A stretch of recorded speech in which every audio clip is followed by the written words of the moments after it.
Geometric Mark here from WizKids. Today we're going to do a little kitchen chemistry. I'm going to show you an experiment that you're probably already familiar with, but there's more going on than you really know.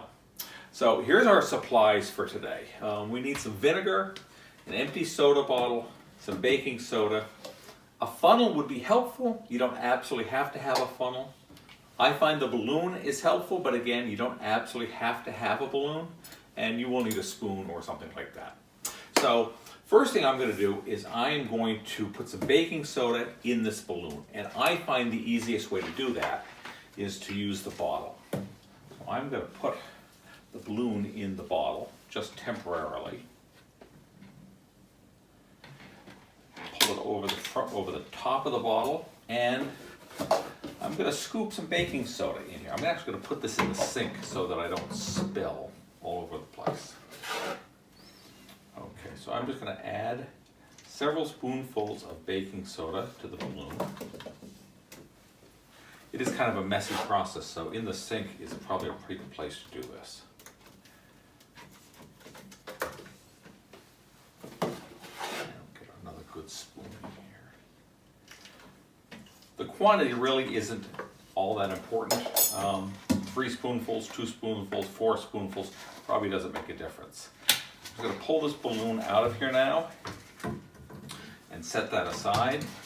Now I'm going to add some vinegar to the bottle, and this is where the funnel comes in handy. If you're a careful pourer, you can get away without the funnel, but I'm not. So we're going to add a little bit of vinegar,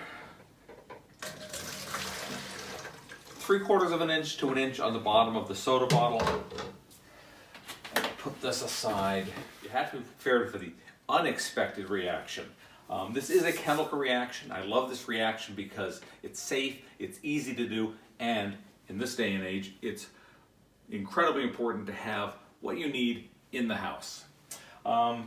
So I'm going to dump the balloon into the bottle, and we're going to see a reaction. You've probably seen this before. It's going to fizz up. But I want you to pay attention to the temperature. If someone will hold their hand on the bottom of the bottle and kind of be our human thermometer.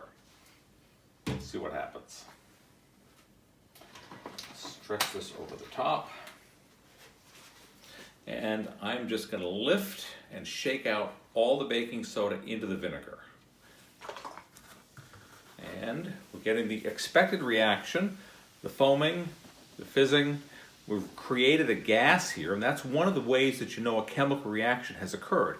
If you create a gas by mixing 2 chemicals together, you've probably had a chemical reaction, and we have here. What you're probably not familiar with is what's happening down here.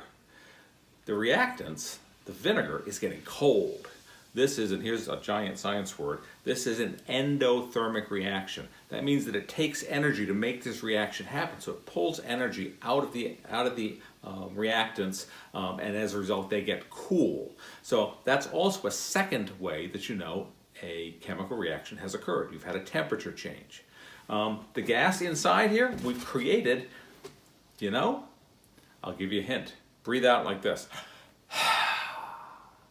We've created carbon dioxide, the same gas that we exhale with every breath. So that's our first episode of Saturday Morning Science, a simple, easy chemistry experiment that you can do right in your kitchen. Thank you very much.